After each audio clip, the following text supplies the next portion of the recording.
সাহাবীরা বড় অবাক হয়ে গেলেন, নবী এত পরিমাণ কান্না করার কারণ কি?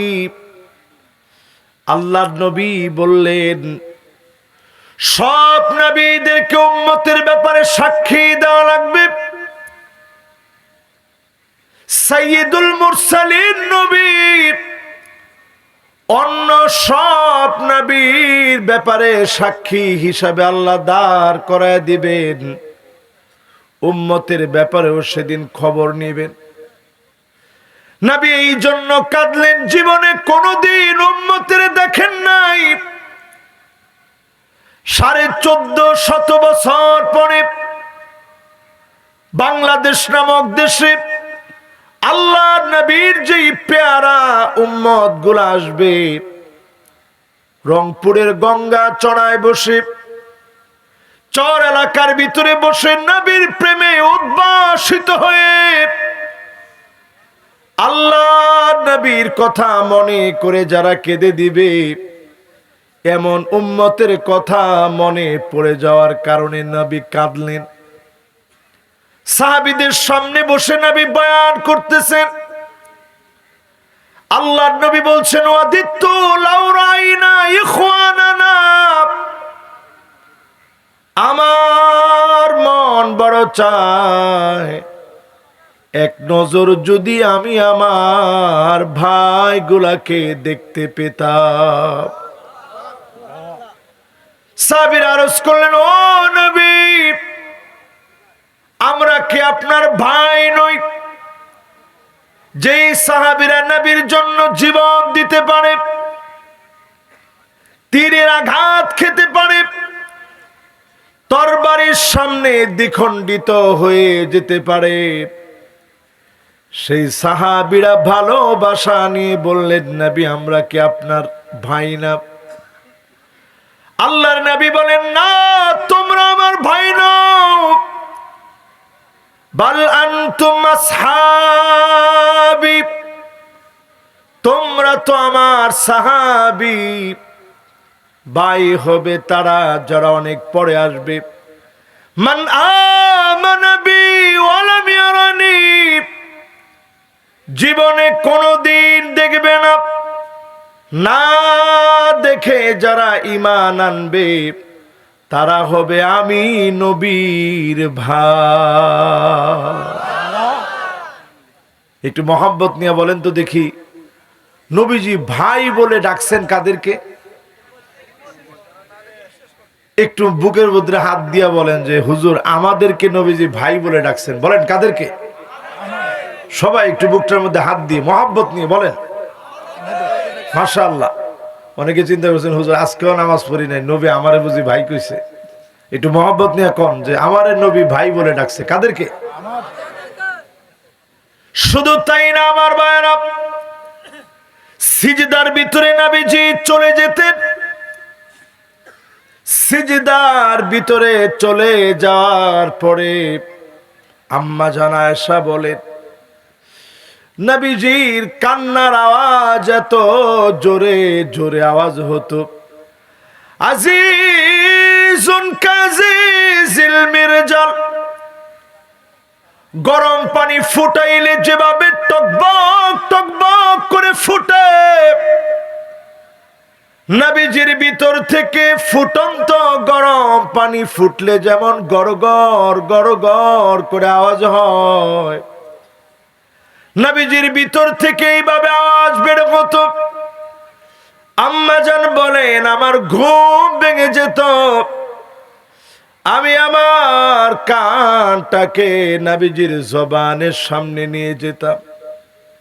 কি বলে নবী এত পরিমাণ কান্না করতেছে, যখনই আমি আমার জবানটা আমার কানটাকে নবীজির জবানের সামনে নিতাম, আমি শুনতাম অন্য কোনো কিছু বলে নবীজি কান্দে না।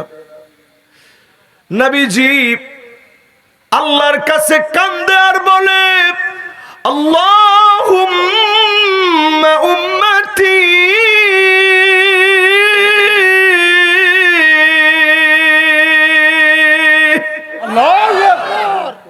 ও আল্লাহ, আমার উম্মত, আমার উম্মত যেই নবী জীবনে কোনোদিন আপনারে দেখে নাই, না দেখে যেই নবী কেঁদেছে, ওই নবীর উম্মতেরা 1000 বছর পরে আজকে এখানে বসা।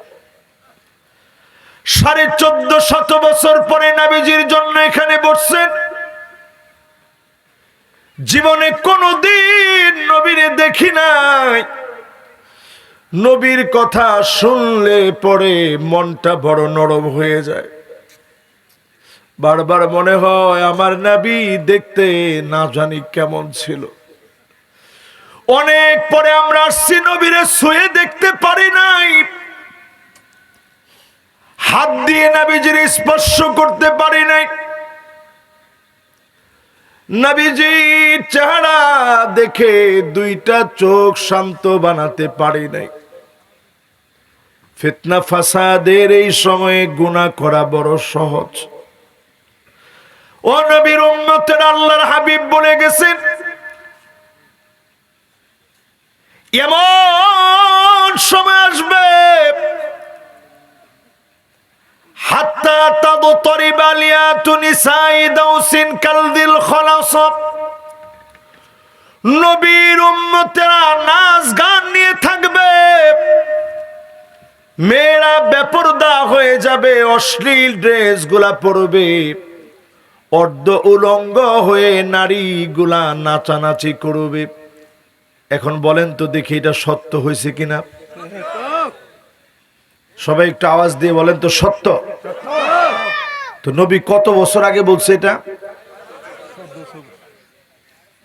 1450 বছর পার হয়ে গেছে, প্রায় 1500। কে বলছে দেখি? হ্যাঁ মাশাআল্লাহ, ও মাশাআল্লাহ, অনেক জ্ঞানী ছেলে।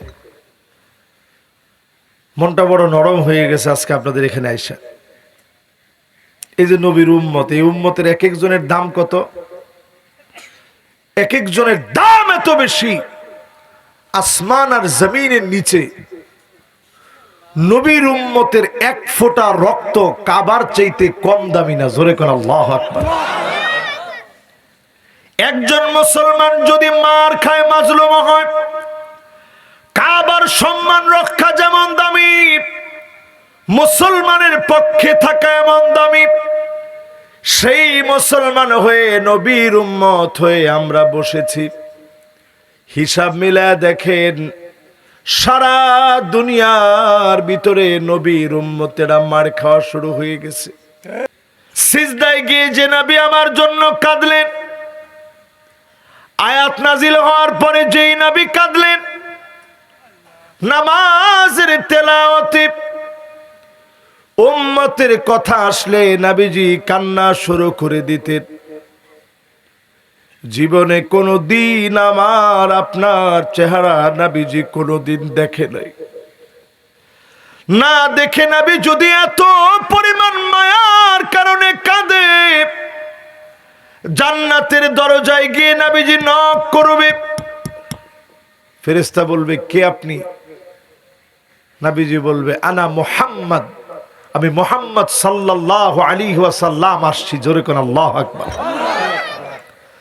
দ্বাররক্ষী বলবে বিকা উমিরতু লা আফতাহু লিআহাদিন ক্বাবলাক, কারো জন্য জান্নাতের দরজা খোলা হয় নাই, নবী আপনি আসেন, জান্নাত অপেক্ষায় আছে। নবীজি জান্নাতের ভিতরে গিয়ে বলবে আল্লাহ, কোন নবীর উম্মত আগে যাতে আসতে না পারে, আগে বাগে যেন আমার উম্মত গুলা জান্নাতে আসে। সহজ সরল লোকদেরকে একটা হাদিস শুনাইলে আপনারা অবাক হয়ে যাবেন। সাহাবায়ে কেরাম সহজ সরল ছিলেন। নবীজি জিজ্ঞাসা করলেন, সাহাবীরা বলো তো দেখি কাদের ঈমান সবচেয়ে দামি?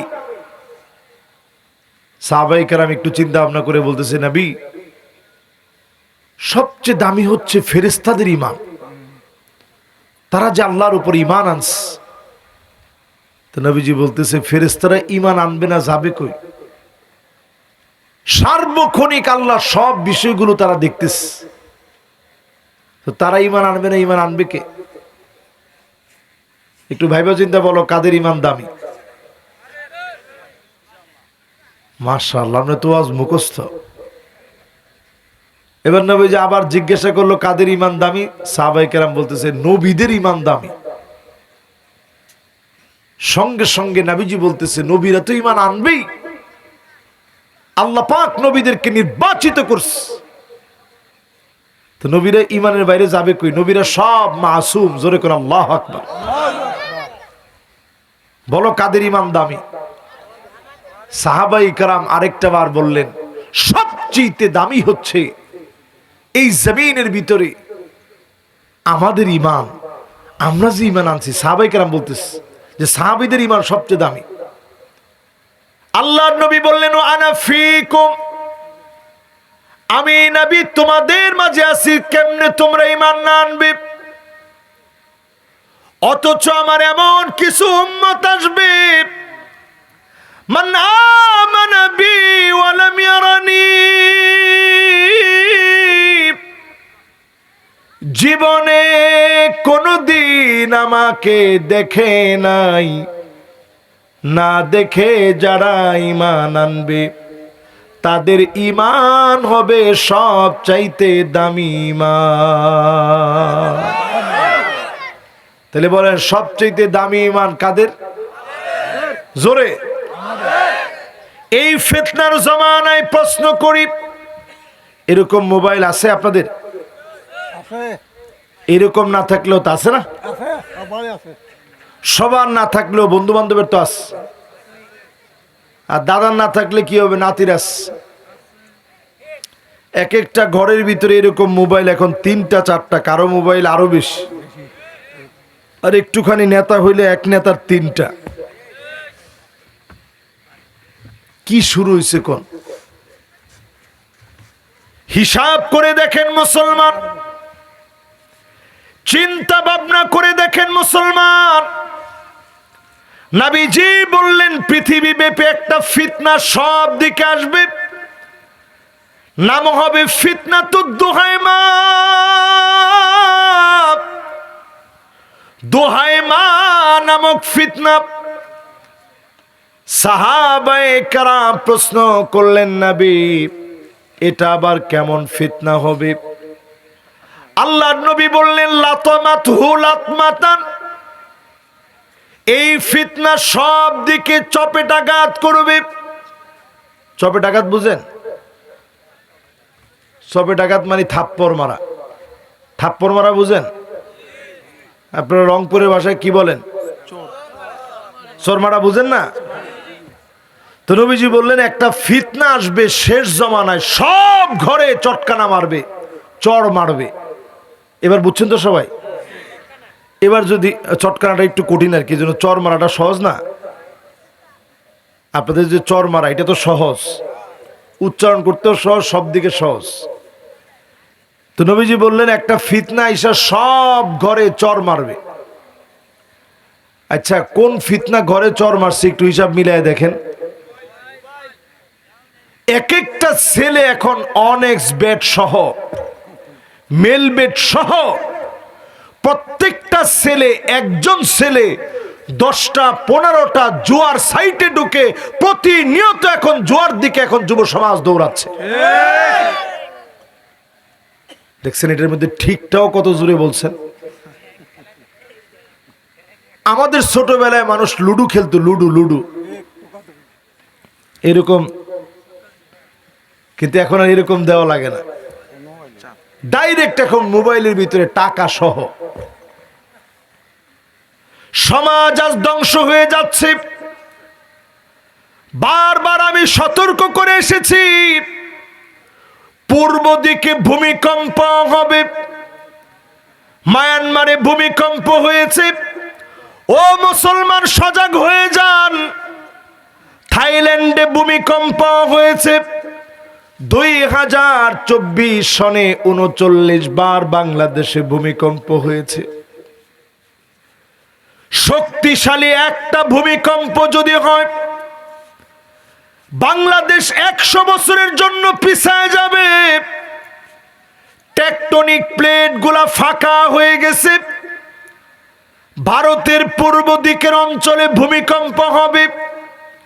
মালয়েশিয়া, ইন্দোনেশিয়া, চীন, জাপান, হংকং এ ভূমিকম্প হবে। উত্তর কোরিয়া, দক্ষিণ কোরিয়াতে ভূমিকম্প হবে। সারা দুনিয়ার ভিতরে আযাব আসতেছে। কারণ মাজলুম মুসলমানের দিকে পৃথিবীর কেউ তাকায় না, ফিলিস্তিনিদের পক্ষে কেউ বলে না। সৌদি আরবে এখনো পর্যন্ত নাচ গান নিয়ে আছে। আমার ফিলিস্তিনের মাজলুম মুসলমানদের পক্ষে কথা বলাকে দায়িত্ব মনে করে না। দুবাইয়ের দিকে তাকায় দেখেন, রমরমা দুবাই, কাতারের বিমান চলতে দেয় না। কারণ কাতার ফিলিস্তিনের পক্ষে বলে, ইসরায়েলের বিমান দুবাইয়ের উপর দিয়ে চলতে দেয়, কাতারের বিমান চলতে দেয় না। এ দেশগুলাকে অচিরেই যিনি আযাব দিবেন তিনি কে? আমার তো মনে হয় 2025 ভয়াবহতা বাড়বে, আযাব গজব মনে হয় চলে আসতেছে, ঠিক কিনা বলেন? এরপরে মুসলমান একটু চিন্তা করেন, হাত্তা তুরাল আরদু দামান, সারা দুনিয়ার ভিতরে মুসলমানদের রক্ত জড়বে। জায়গায় জায়গায় মুসলমানেরা মার খাবে। বাংলাদেশের দিকে তাকায় দেখেন, হক কথা বললে মামলা দেওয়া হয়।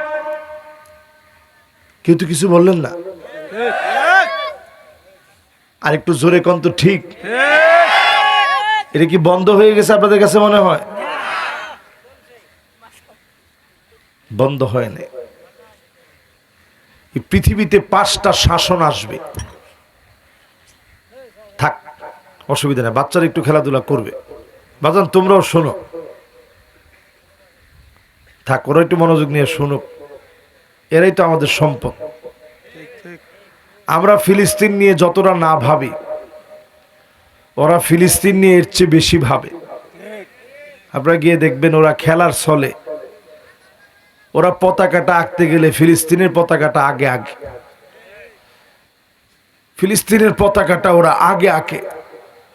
ওদের হৃদয়ের ভিতরে ফিলিস্তিন এমন ভাবে বসে গেছে, এটা দ্বারা বোঝা যায় আগামীর দুনিয়া মুসলমানদের নেতৃত্বের দুনিয়া। জোরে করে আল্লাহু আকবার। এই পৃথিবীর ভিতরে 5টা শাসন আসবে, নবীজি বলে গেছেন। বলেন কয়টা? আওয়াজ করে বলেন কয়টা? মাশাআল্লাহ, তোমরা কও কয়টা? আমরা যদ্দূর দেখছি, এরা মনে হয় পুরাই দেখবে, আমার কাছে মনে হয়। 1 নাম্বার শাসন আসবে, তাকুনু ফীকুমুন নাবুওয়া। দুনিয়ার বুকে নবুয়তের শাসন আসবে। বড় আফসোস আমরা নবীকে দেখি নাই। 2 নাম্বার নবীজি বললেন, এরপরে শাসনের নাম হবে সুম্মা তাকুনু খিলাফা আলা মিনহাজিন নবুওয়া। এই দুনিয়ার ভিতরে শাসন আসবে খিলাফত। জোরে বলেন কি? খিলাফত। তাহলে প্রথমটার নাম নবুওয়াত, দ্বিতীয়টার নাম খিলাফত। এরপরে নবীজি বললেন 30 বছর খিলাফত চলবে। আল্লাহ পাক তারপরে উঠায় নিবেন। হযরত ওমর রাদিয়াল্লাহু তাআলা আনহু শহীদ হয়ে গেলেন। এর মধ্য দিয়ে সমুদ্রের ফেনার মতো করে ফিতনাগুলা ঢুকে গেল। আল্লাহর নবী বললেন, হযরত ওমর হচ্ছে একটা দরওয়াজা। এই দরওয়াজা যদি ভেঙে ফেলা হয়, ফিতনার পর ফিতনা ঢুকবে। হযরত ওমরকে শহীদ করে দেওয়া হলো। নামাজরত অবস্থায় ছুরি দিয়ে আঘাত করেছে। আবু লুলু আল মাজুসি নামাজরত অবস্থায় ছুরি দিয়ে আঘাত করেছে। নারী বুড়িগুলা ছিদ্র হয়ে গেছে, খাবার খাওয়ানো মাত্র পেট দিয়ে বের হয়ে যাচ্ছে। হযরত ওমর ওই মুহূর্তে দাঁড়ায়া বলতেছিলেন, মান কানাত মিন কিবালি মাজলামা ফালইয়াকতাস মিন্নি ক্বাবলাল কিসাস ইয়াউমাল কিয়ামা। কারো উপরে যদি সামান্য জুলুম করে ফেলি, এখনই আমার কাছ থেকে প্রতিশোধ নিয়ে নাও। আমি ওমর যদি কাউকে অন্যায় করে থাকি আমার শাসন আমলে, আমার কাছ থেকে প্রতিশোধ গ্রহণ করে নাও। নারী বুড়ি ছিদ্র হয়ে খাবারগুলো বের হয়ে যাচ্ছে। হযরত ওমর বারবার বলতেছে, আমার কাছ থেকে প্রতিশোধ নিয়ে নাও। আমি যদি কারো উপরে তিল পরিমাণ জুলুম করে থাকি, প্রতিশোধ লও, প্রতিশোধ লও, বদলা নিয়ে নাও। আল্লাহর সামনে দাঁড়ানোর আগে আমি ওমরের বিচার করে নাও। খলিফারা চলে গেলেন। দুনিয়ার ভিতরে আসলো 3 নাম্বার শাসন। আওয়াজ করে বলেন কয় নাম্বার? 3 নাম্বার শাসন এই পৃথিবীর ভিতরে আসলো। সুম্মা তাকুনু মুলুকান আবদান, এই জমিনের বুকে রাজতন্ত্র আসবে, রাজার ছেলে রাজা হবে। 1000 বছর ধরে এই শাসন চলল। এরপরে যিনি এই শাসনকে উঠায় নিলেন তিনি কে? 3টা গেছে, শাসন আসবে কয়টা? সুবহানাল্লাহ, কি সুন্দর মনোযোগ হয়েছে আপনাদের। জোরে বলেন তো কয়টা? 1 নাম্বারটার নাম কি? লিল্লাহে তাকবীর, আল্লাহু আকবার। বলেন 1 নাম্বার শাসনের নাম কি? 2 নাম্বার শাসনের কি নাম? 3 নাম্বার শাসনের কি নাম? রাজতন্ত্র, রাজার ছেলে রাজা। আল্লাহ এটাও উঠায় নিছেন। 4 নাম্বার শাসন আসবে, সুম্মা তাকুনু মুলুকান জাবারিয়া, স্বৈরা শাসকেরা ক্ষমতায় আসবে, জুলমা নির্যাতন জনগণের উপরে চালাবে। এমন স্বৈরা শাসকদেরকে টেনে হিচড়ে যিনি উঠায় নিবেন তিনি কে? কত নম্বর এটা? এই স্বৈরা শাসককে আপনারা দেখছেন? ও টেনে উঠার দৃশ্য দেখছেন? ওরে টাইনা নামানোর দৃশ্য দেখছেন? যেদিন টাইনা নামাইছে, ওদের মানুষ আসমানের দিকে তাকায় বলছে আল্লাহু আকবার। আজ আমরা দেখেছি সারা বাংলাদেশ উত্তাল হয়ে গেছে। অলরেডি দাবি উঠতে উঠতে ছাত্ররা স্লোগান দিয়েছে, আপোষ না সংগ্রাম। ছাত্ররা সবাই বলতেছে সংগ্রাম সংগ্রাম, ঠিক কিনা বলেন? আজ আমরা দেখেছি তাদের নিষিদ্ধ হওয়ার দাবিতে কয়েকদিন ধরে লাগাতার ছাত্ররা কষ্টের পর কষ্ট করে রাত দিন পরিশ্রম করে আন্দোলন করছে, ঠিক কিনা বলেন? এবার আপনি একটু চিন্তা করেন, বাংলাদেশের মতো একটা দেশে যারা এত বছর ক্ষমতায় ছিল, তাদের নাম উজ্জ্বল করার মতো লোক এখন খুঁজে পাওয়া যাচ্ছে না, ঠিক কিনা বলেন? তাই না? হেসরায় যখন আল্লাহ নামায় তখন আর চেয়ার ধরে থাকার সময় থাকে না। তাহলে কয়টা শাসন গেল? শাসন আসবে কয়টা? 5 নাম্বার শাসন এই দুনিয়ার জন্য অপেক্ষায় আছে। শুধু বাংলাদেশে উইকেট পড়ে নাই, সিরিয়ায় 12 বছর ধরে যারা জুলুম করেছে বাশার আল আসাদ, তার মতো নিকৃষ্ট নরপিশাচ 5 আগস্টে হয়েছে বাংলাদেশে, 8 ডিসেম্বরে হয়েছে সিরিয়াতে। একই কায়দায় পালায় গিয়ে কোন রকম বাঁচার চেষ্টা করেছে, ঠিক কিনা বলেন? এরপরে আপনি মনে করেন না শেষ হয়ে গেছে। সামনে দিন আসতেছে ভারতের, পালা যাওয়ার সময় থাকবে না, পালায়া যাওয়ার সময় থাকবে না। এরপরে আপনি দেখবেন শুধু ভারত না, মিশরের ভিতরে বড় ধরনের একটা পতন হবে। আবার সেখানে মুনাফিকরা চিহ্নিত হয়ে মুনাফিকদের পতন ঘটার পরে মুমিনরা শক্তিশালী হবে। জোরে কোন আল্লাহু আকবার।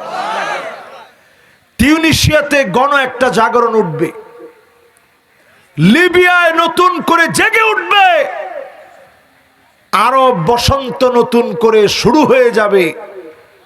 আবার সারা দুনিয়ার ভিতরে মুসলমানদের একটা বসন্ত চলে আসবে। জোরে কোন আল্লাহু আকবার। বাবারা যে জেনে বসছেন বসে থাকবেন, নড়ানড়ি করা যাবে না। আরবের একটা বসন্ত শুরু হয়েছে। সিরিয়া দিয়ে আল্লাহ তাআলা এই বসন্তের শুরু ঘটায় দিলেন। 4টা দেশ নিয়ে শাম, পুরা শাম মুসলমানদের জন্য বিজয়ের একটা মার্কাজ হবে। পুরা শাম মুসলমানদের বিজয়ের মার্কাজ হবে। একটা হচ্ছে ফিলিস্তিন, একটা সিরিয়া, একটা জর্ডান, একটা লেবানন। এই পুরা জায়গাটা মুসলমানদের বিজয়ের যুক্তরাষ্ট্র হবে। জোরে কোন আল্লাহু আকবার। তারা যেমন তাদের যুক্তরাষ্ট্রের পিছনে দৌড়ায়, নবীজি বলতেছে মুসলমানদের আকরু দারিল মুমিনিন, সব মুসলমানদের নিরাপদ ঠিকানা হবে শামের এই ভূমি। জোরে কোন আল্লাহু আকবার। মুসলমানেরা হামাগুড়ি দিয়ে ফিলিস্তিনের দিকে যাবে, জর্ডানের দিকে যাবে, লেবাননের দিকে যাবে, সিরিয়ার দিকে মুসলমানরা দৌড়াবে। সাদা গম্বুজওয়ালা মসজিদ মানারাতুল বাইদা, যেখানে ঈসা আলাইহিস সালাম আসবে, ওই মসজিদ পর্যন্ত বারবার নতুন করে রং করা হচ্ছে। তার মানে বোঝা যায় বারাকনা হাওলাহু, যেই বাইতুল মুকাদ্দাসের চতুর্দিকে আল্লাহ বরকত ঢেলে দিলেন, এই জায়গাগুলো জেগে উঠলে মুসলমানদেরকে যিনি জাগ্রত বানায় দিবেন তিনি কে? আল্লাহ। প্রিয় ভাইরা আমার, অন্তত মুসলমানের এই চিন্তাগুলো আপনার বুকের ভিতরে লালন করে। 5ম নাম্বার একটা শাসন পৃথিবীতে আসতেছে, সেই শাসনের নাম কি? নবীজি বলেন সুম্মা তাকুনু খিলাফাতান আলা মিনহাজ নবুওয়াতিন, আল্লাহর নবীর শিখানো, নবীর দেখানো পথ অনুযায়ী আবার এই পৃথিবীতে কোরআন সুন্নাহ অনুযায়ী রাষ্ট্র পরিচালিত হবে। সারা দুনিয়াকে যিনি দেখায় দিবেন তিনি কে? এবার আমার হাতে আমি কোরআনটা নিই, বলেন এই কিতাবের নাম কি? সবাই বলেন কি নাম? 54 বছরে বাংলাদেশে সব দেখা শেষ, সামনে হবে আল কোরআনের বাংলাদেশ। রাজি আছেন? আল কোরআনের বাংলাদেশ দেখার জন্য যারা শপথ নিয়েছেন, নিজেদের ঈমানটাকে একটু মজবুত করেন, বিজয় আল্লাহ অবশ্যই দিবেন। জোরে করে আল্লাহু আকবার। দাওয়াতি কাজ করেন, এটা মনে করার কোনো সুযোগ নেই হুজুর কয়টা লোক আমাদের। ইসলামের কোনো বিজয় সংখ্যা দিয়ে আসে নাই, সামনেও আসবে না। আফগানিস্তান রাশিয়ার মতো দেশকে পিটায় উৎখাত করেছে, আমেরিকার মতো দেশকে পিটায় উৎখাত করেছে, ঠিক কিনা বলে? আমার সাথে আফগানিস্তানের অনেক ছেলেরা পড়ছে, তা আমি বললাম যে তোমরা কেমনে পিটাইলা? কইছে আমরা পিটাই নাই তো। তো কি করছো? আল্লাহর উপরে তাওয়াক্কুল করে ইট মারছি, আল্লাহ ওইটা দিয়ে কাজ করাই দিছে। কই পেট্রোল দিয়া, একটা চাকার মধ্যে পেট্রোল দিয়া সুন্দর করে বোতলের ভিতরে পেট্রোল দিয়া সুন্দর করে ফিট করে চাকার ভিতরে আগুন লাগায় মারছি, তাদের ক্যাম্পের দিকে কাজ হয়ে গেছে। এই জন্য যারা বসছেন আজকের এই মাহফিলে, ইয়ারমুকের প্রান্তে মুসলমান যাবে, খালিদ বিন ওয়ালিদ রাদিয়াল্লাহু তাআলা আনহু ৩৬,০০০ সাহাবীকে নিয়ে গেলেন। জোরে বলেন কত হাজার? ৩৬,০০০।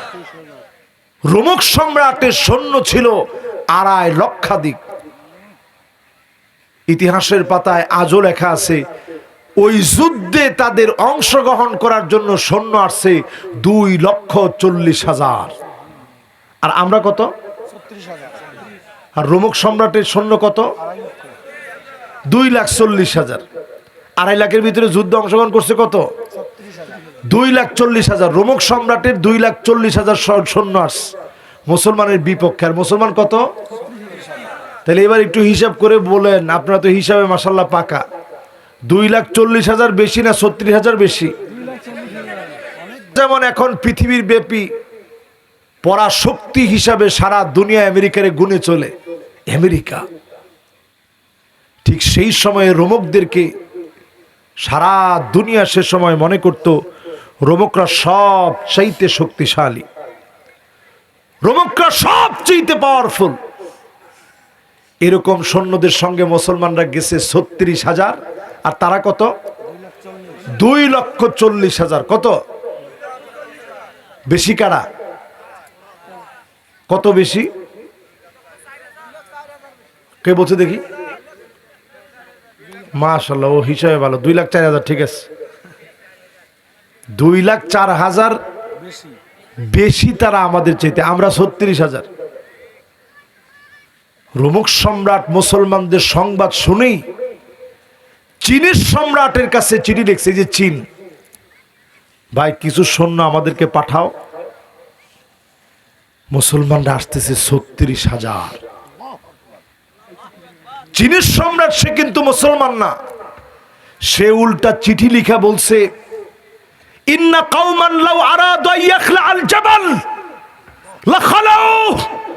মুসলমান এমন এক জাতি, এরা যদি পাহাড়কে বলে সর, বলতে দেরি হবে, পাহাড় তার জায়গা থেকে সরে যেতে দেরি হবে না। চিন্তা করেন মুসলমান, পাহাড়কে যদি মুসলমান বলে সর, সরতে দেরি হবে না। আমরা ছিলাম এমন এক জাতি,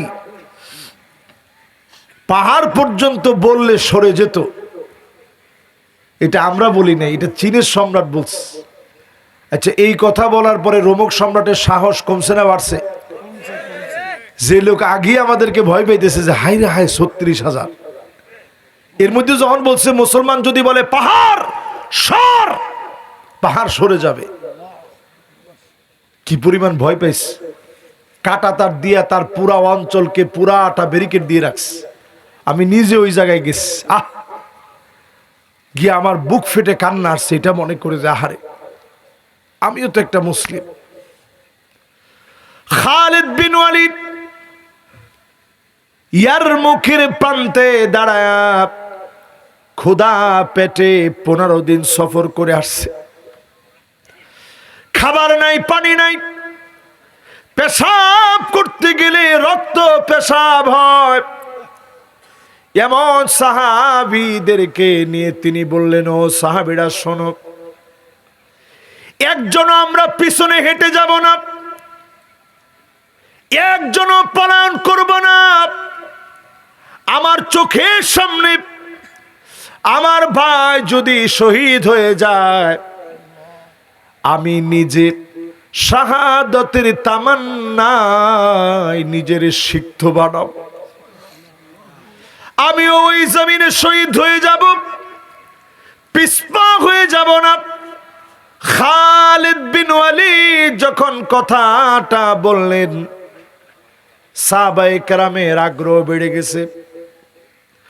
ক্ষুধার যন্ত্রণা ভুলে গেছে, পিপাসা ভুলে গেছে। সেনাপতি কথা বলবে, রোমকদের সেনাপতি আসছে, তোমাদের সেনাপতির সঙ্গে কথা বলবো। খালেদ বিন ওয়ালিদ বলছে, বলো। বলছে, আমরা কিন্তু রোমক সম্রাটের সৈন্য, সারা দুনিয়া আমারে ভয় পায়। খালেদ বিন ওয়ালিদ জবাব দিয়েছে, আমরা রাসূলুল্লাহর সাহাবী, আমরা ময়দানে চোখের সামনে ভাই শহীদ হয়ে যাবে, একজনও পাশ থেকে এক চুল নড়বে না, আগে 200 জন রে মারবে, তারপরে শহীদ হয়ে যাবে। কথাটা যখন শুনছে সেনাপতি সাথে সাথে ভীত সন্ত্রস্ত হয়ে গেছে। কয় কি, একজনে বলে আগে 200 জন রে মারবে?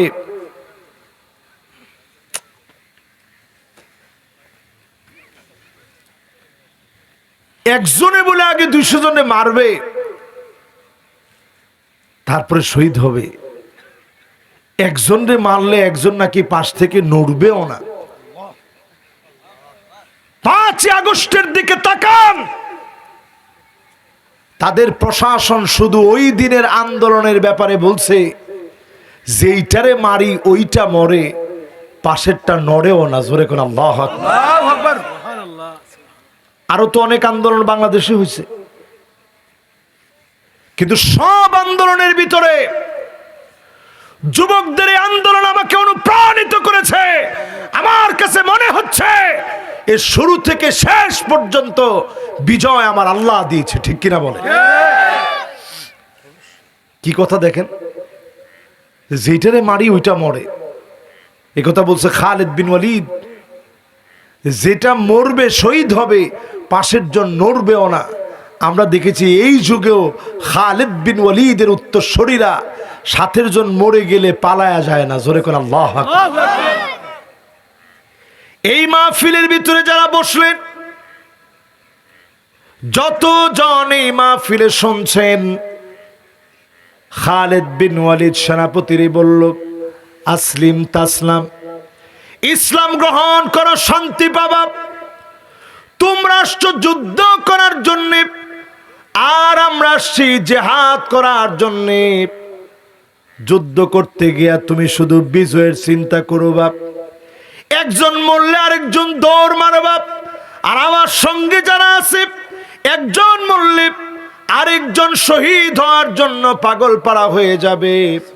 আগে 200 জন রে মেরে নিজেও শহীদ হয়ে যাবে। কাজ হয়ে গেছে আর মুখের প্রান্তে। সেনাপতি আর দেরি করে নাই, সাথে সাথে বলছে, ভাই এখনই আমারে কালেমা পড়ায় মুসলমান বানায় দাও। বিজয় তো এমনি আসে না। এই জন্য সংখ্যায় কখনো কম মনে করবেন না। এই পৃথিবীতে শাসন আসবে কয়টা? জোরে কোন কয়টা? আমার মনে হয় 4টা আমরা পুরাপুরি দেখে ফেলছি। একটা দেখার দ্বার প্রান্তে আমরা আছি, ঠিক না ভাই? এবার উম্মতদেরকে কয়েকটা দোষ ধরায় দিয়ে আমি আমার আলোচনার ইতি টানার জন্য শেষের দিকে যাই। উম্মতদের দোষ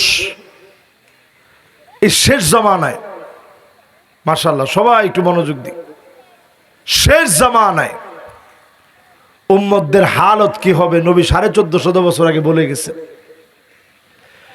শেষ জামানায় নবী বলছেন, হাত্তা তুত্তাখাযাল মাসাজিদু তুরুকা, মসজিদ থাকবে, সামনে দিয়ে হেঁটে হেঁটে চলে যাবে, মাগার নামাজ পড়ার জন্য মুসলমানের সন্তানেরা যাবে না। কি ঠিক? এটা যে আপনি ঠিক কইলেন, আচ্ছা একটু হিসাব করেন তো দেখি, 100%-এর ভিতরে আসলে নামাজের জন্য রাস্তা দিয়ে হাইটা মসজিদে যায় এরকম মুসল্লির সংখ্যা কত? আর বাজারে যায় এই রাস্তা দিয়ে এরকম কত?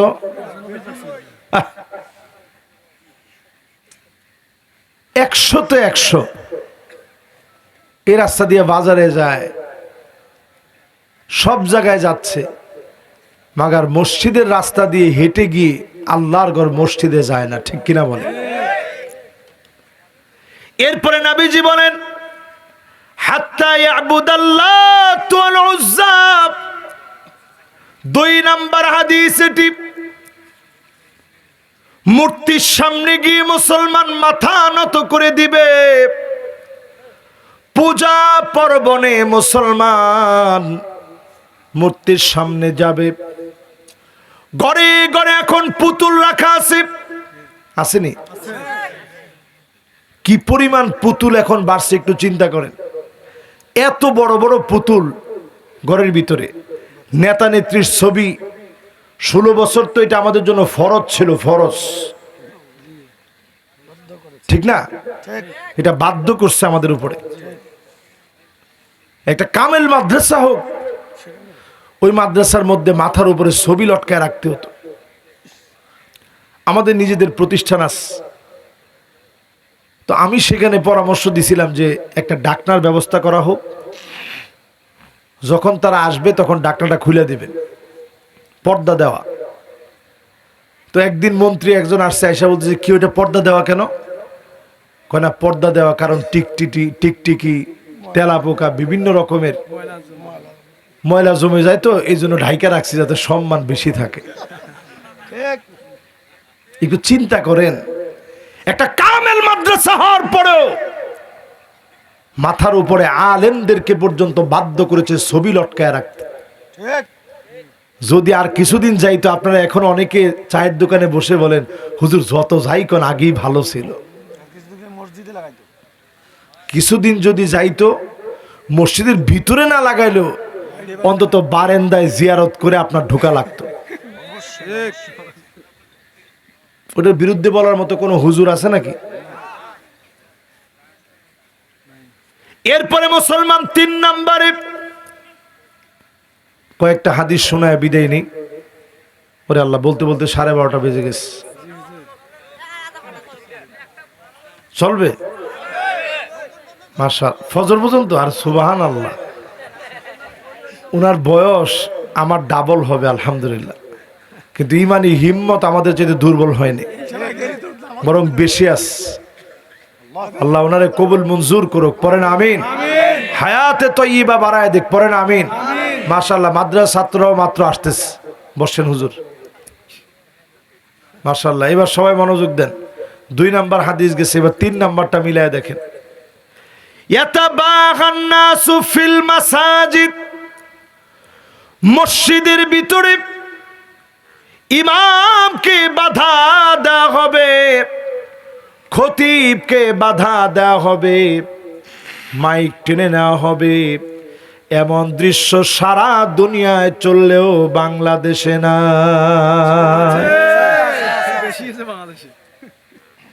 বাংলাদেশে চললেও চরণ চলে নাই। নাউজুবিল্লাহ, কি বলেন, আছে না? আলহামদুলিল্লাহ, এখানে আছে। এটা মনে হয় না, এটা একটু কম আছে আলহামদুলিল্লাহ। এই জন্য আপনারা ভালো আছেন, জোরে করে আল্লাহু আকবার। এরপরে 4 নাম্বার হাদিস শোনেন। হাত্তা ইয়াকতুলা আবাহু, বাপকে মেরে ফেলবে। আল্লাহু আকবার। এই যে দেখেন লাইভের মধ্যে গিয়ে একেবারে স্পষ্ট, লাইভের ভিতরে গিয়ে বাপকে দর্শনকারী বলে নিজের মেয়ে বাপকে মেরে ফেলছে। এখন তথ্য প্রমাণ বের হচ্ছে। আমি গত জুমাতে ওটা নিয়ে কথা বলছি, গতকালকে জুমাতে, এবং সেখানে আমি তথ্যটা ততক্ষণ পর্যন্ত বের হয়নি, কিন্তু আমি এমনি বলছি যে এই মেয়ের অ্যাটিচিউড দেখলে মনে হয় পোশাক পরিচ্ছেদের যে পরিবর্তন আনা দরকার ছিল, বাপ হয়ে তিনি তা আনতে পারে নাই। আহারে মুসলমান, দিন যাচ্ছে, আমাদের মেয়েরা ছেলেদের মতো হয়ে যাচ্ছে। এটা আন্নাস ও এটা রাজ্জাল, ছেলে মেয়ে হয়ে যাচ্ছে, মেয়েগুলা ছেলে হয়ে যাচ্ছে, ঠিক কিনা বলে? দিন যাচ্ছে আর পরিবর্তন হয়ে যাচ্ছে।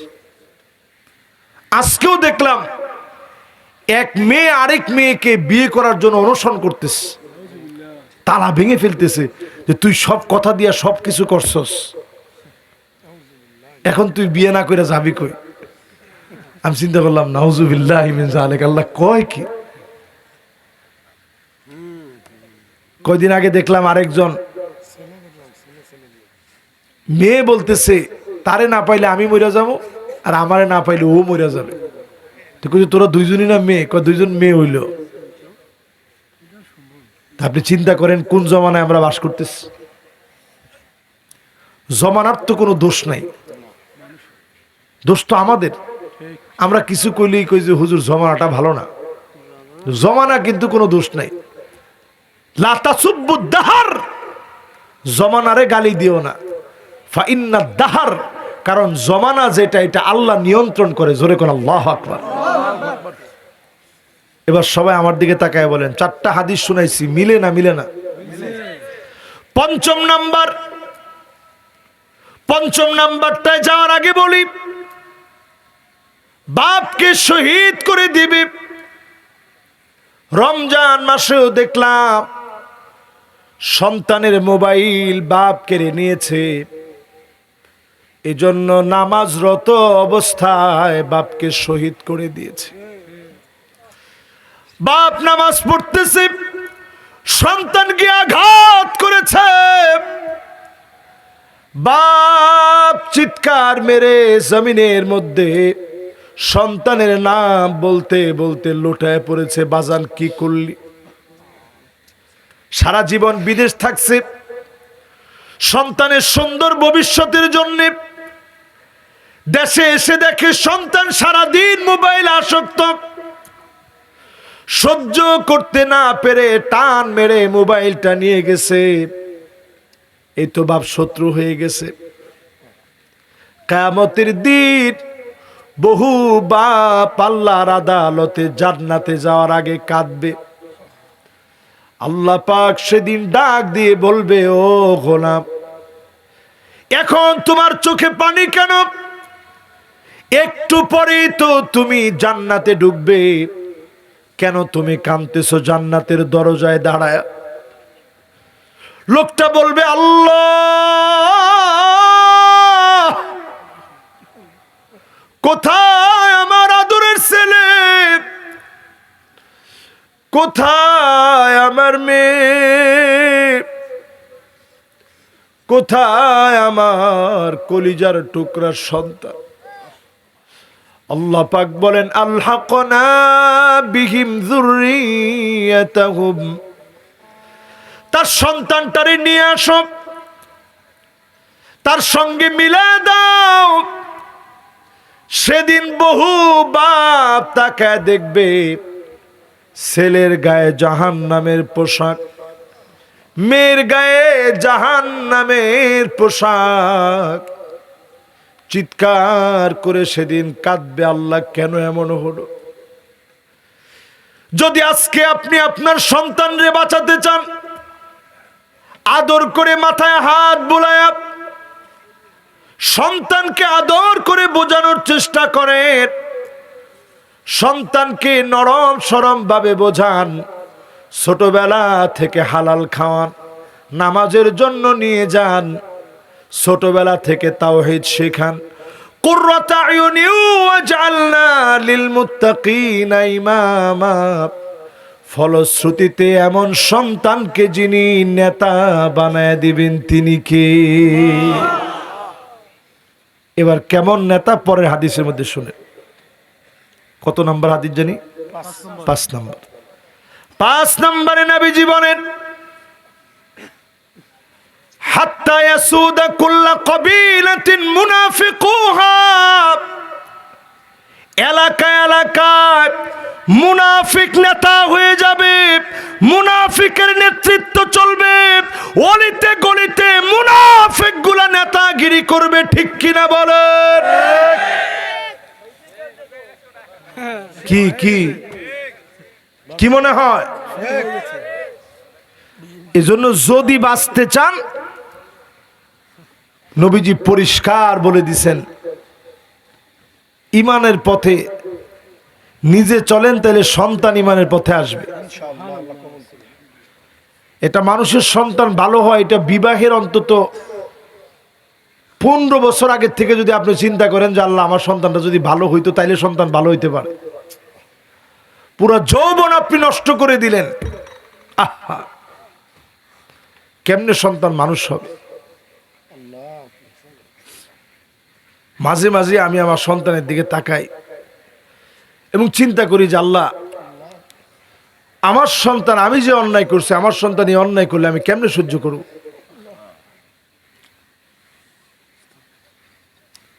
সাথে সাথে মনটার ভিতরে একটা টান লাগে, আল্লাহ আমার এই অন্যায় তো আল্লাহ দুনিয়ার কেউ জানে না, আল্লাহ আপনি তো জানেন। আমার সন্তান যদি এই অন্যায় করে আল্লাহ আমি কেমনে সহ্য করব? এই জন্য নিজের আপনি পরিশুদ্ধ বানান। যুবকদেরকে বলি নিজেরা পরিবর্তন হয়ে যান। এই পৃথিবীতে বিজয় এমনি আসে নাই। বাদাল ইসলামু গরিবান ওয়া সায়াউদু গরিবান তুবা লিল গুরাবা। ব্যতিক্রম যুবকদেরকে দিয়ে আল্লাহ বারবার ইসলামকে বিজয় করছে। জোরে কেন আল্লাহু আকবার। 5 নম্বর হাদিসের পরে কয় নাম্বার? 6 নম্বরে আল্লাহর হাবিব বলেন এমন সময় আসবে যে সময়ে তুমি নজর করে দেখবা চোখে পড়ে যাবে মানুষ কবরের সামনে দিয়ে যাবে আর বলবে ইয়া লাইতানি মাকানা, হায় আমার আফসোস, আমি যদি কবরের ভিতরে ঘুমাইতে পারতাম। বিগত 16 বছরে কত ভাই আরামের খাটে রেখে কবরস্থানে গিয়ে ঘুমাইস। এই যে কবরস্থানে ঘুমানোর সময় কত ভাই আল্লাহর কাছে কাঁদছে যে আল্লাহ আপনি কি দেখেন না? আল্লাহ তো সব দেখছে, ঠিক না ভাই? এরপরে 7 নম্বরে প্রিয় ভাইরা আমার,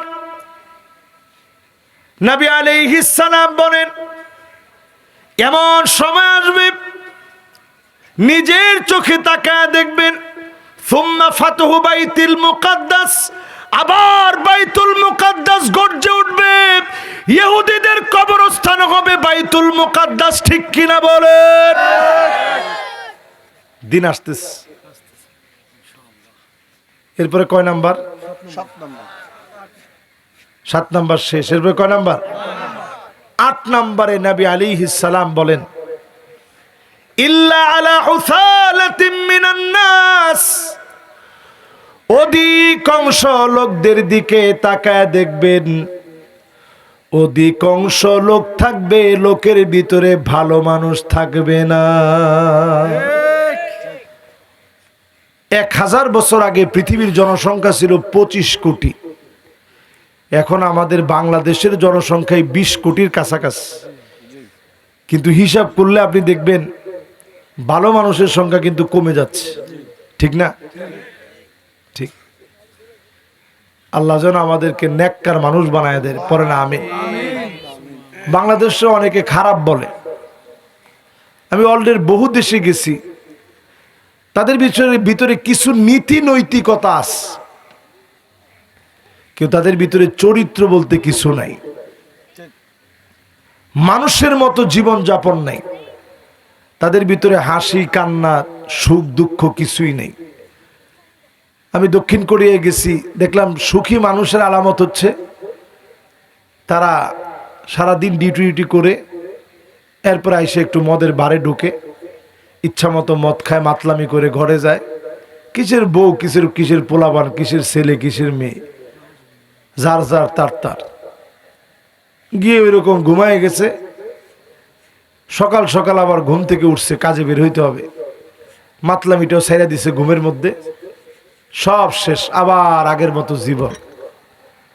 আর আমরা মুসলিম, যেই লোকটা 5 বার আল্লাহর কাছে অন্তত বলে যে আল্লাহ আমি আপনার গোলাম, আমি আপনার গোলাম, আমি আপনার গোলাম, ইয়াকা না'বুদু ওয়া ইয়াকা নাস্তাঈন, তোমার জন্য ইবাদত করি, তোমারই ইবাদত করি, তোমারই কাছে সাহায্য চাই, আপনি যখন বারবার বলবেন, বারবার আমার মালিক জবাব দিয়ে বলবে, হাযা বাইনি ওয়া বাইনা আবদি, এটা আমার মাঝে আর আমার গোলামের মাঝে। তোর চাইতে দেরি হবে, যিনি গোলামকে দিতে দেরি করবে না তিনি কে? 8 নাম্বার শেষ, এবার 9 আর 10 দুইটা বাকি। আপনারা আছেন না গেছেন? 9 নাম্বার, নবী আলাইহিস সালাতু ওয়াস সালাম বলছেন, এমন সময় দুনিয়া আসবে উম্মতের উপরে, যেই সময়ে তোমরা দেখবা ওয়াইলুন লিল আরব, এটা শুনেন ভালো করে, ওয়াইলুন লিল আরব, ওয়াইলুন লিল আরব। নবীজি 3 বার বলছে। কয়বার? 3 বার। ধ্বংস আরবের জন্য, ধ্বংস আরবের জন্য, ধ্বংস আরবের জন্য নবীজি 3 বার বলছেন। উম্মে সালামা বলতেছেন, ওগো নবী, আমরা কি ধ্বংস হয়ে যাব? আমাদের মধ্যে এত এত নেককার আছে, দিনদার আছে, এরপরেও কি আমরা ধ্বংস হয়ে যাব? নবীজি বলতেছে, হ্যাঁ ধ্বংস হবা। ইযা কাসুরাল খাবাস, খারাপই যখন বেড়ে যাবে তখন তোমরা ধ্বংস হয়ে যাবে। শুধু সৌদি আরবের দিকে তাকায় দেখেন, নতুন একটা বিবাহ সৌদি আরবে চালু হয়েছে। বিবাহের নাম দিয়েছে নিকাহে, নিকাহে মিসিয়ার। নিকাহে মিসিয়ার মানে টাকার বিনিময় বিবাহ। বিভিন্ন ধরনের মহিলারা নিকাহে মিসিয়ারের জন্য নিজেদের পরিচয় ইউটিউবে তুলে ধরে, যে আমার বয়স 55, হাইট এমন, সৌন্দর্য এমন, আমি তোমারে টাকা দিব, সব দিব, তুমি খালি আমার সাথে সংসার করবা। এই বিবাহ চালু হয়েছে খোদ সৌদি আরবে। নবীজি বলছেন, খারাপি বেড়ে গেলে আরব ধ্বংস হয়ে যাবে। আমার তো মনে হয় ধ্বংস হওয়ার সে সময়টা চলে আসছে। রিয়াদের ভিতরে কিছুদিন আগে আপনারা দেখছেন, কাবার মতো করে বিরাট একটা মঞ্চ সাজায়া সেখানে পপ তারকাদেরকে এনে নাচানো হয়েছে। ফিলিস্তিনের যখন এমন অবস্থা চলছে, তখন মাদায়েনে সালেহ, যেখানে সালেহ আলাইহিস সালামের কওমকে আল্লাহ ধ্বংস করে দিস, পুরা পাহাড় কেটে কেটে যারা ঘর বানাইছে, আপনি চিন্তা করতে পারবেন না কেমন ঘর। আমি নিজে ওইখানে গেছি, তো খাট বানাইছে বড় বড় পাথর কাইটা কাইটা।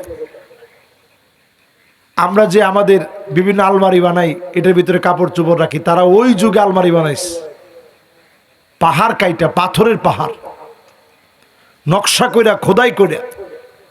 আল্লাহ তাদেরকে এমন ভাবে মারছেন। নবীজি ওই জায়গা দিয়ে যখন যাচ্ছিলেন, তাবুকের প্রান্তে যেতে গিয়ে নবীজি চোখের পানি ছেড়ে কাঁদছেন আর বলছেন, একজনও এখানে দেরি করো না, ইল্লা ওয়া আনতুম বাকুন, কাঁদতে কাঁদতে এখান থেকে যাও, কারণ আমার ভাই সালেহ আলাইহিস সালামের গোটা কওমের লোকদেরকে আল্লাহ এখানে শেষ করে দিছে, না জানি তোমাদেরকে আল্লাহ শেষ করে দেয়। অথচ ওই জায়গার ভিতরে এখন নাচ গানের আয়োজন করা হচ্ছে। ধ্বংস হবে না কেন বলে? এআই প্রযুক্তি দিয়ে যারা হজ করতে যাচ্ছে, প্রত্যেকের মাথার উপরে মনিটরিং করা হচ্ছে। আপনি মনে করবেন হুজুর মনিটরিং না করলে তো সিকিউরিটি নিশ্চিত করা যাবে না। তারা শুধু সিকিউরিটি নিশ্চিত করতে চায় না, সাথে নিশ্চিত করতে চায় ইমাম মাহদী আলাইহিস সালামের আত্মপ্রকাশ। এটা ঘটাকে যে কোনোভাবে আমরা আটকায় দেওয়ার সর্বাত্মক চেষ্টা করব। এজন্য প্রত্যেকের মাথার উপরে এক একটা ডিভাইস দিয়ে মনিটরিং করা হচ্ছে, যে এইরকম কোনো আলামত কারো ভিতরে দেখা যায় কিনা। আপনি কোন দিকে আছেন একটু চিন্তা করেন। এরপরে সারা দুনিয়ার ভিতরে তাদের কিছু ভালো ভালো কাজের কথা তো আমরা বলি, ভালো ভালো যে কাজগুলো আছে, কিন্তু এই বিষয়গুলা কেউ আমরা বলি না। গোপনে গোপনে এই কাজগুলা তারা চালায় যাচ্ছে। এই জন্য ফিলিস্তিন মার খেলে এদের কিচ্ছু যায় আসে না, ঠিক কিনা বলেন? আজকের এই মাইক থেকে পরিষ্কারভাবে বলতে চাই, 9 নাম্বারের পরে 10 নাম্বার, কত নাম্বার? আল্লাহর হাবিব বলেন, এমন সময় আসবে মুসলমান, যে সময়ে তাকায় দেখবেন, নজর করলে পেয়ে যাবেন, লুকা ইবনু লুকা, নিকৃষ্ট লোকেরা বড় বড় নেতা হয়ে যাবে। এমন ব্যক্তির নাম নবীজি বললেন। নবীজি যার কথা বলছিলেন, কাবার গিলাফ ধরেও যদি সে মাপ চায় তার মাফ হবে না। সেই লুকা ইবনে লুকার মতো নিকৃষ্ট গোলাপ বড় বড় নেতা হয়ে যাবে। এখন দুনিয়ার ভিতরে তাকালে মনে হয় অনেক বড় বড় নিকৃষ্ট মানুষগুলা বড় নেতা হয়ে গেছে, ঠিক কিনা বলে? এজন্য সজাগ সতর্ক হন। এই সময়টাতে নিজেদেরকে পরিশুদ্ধ করার চেষ্টা করেন।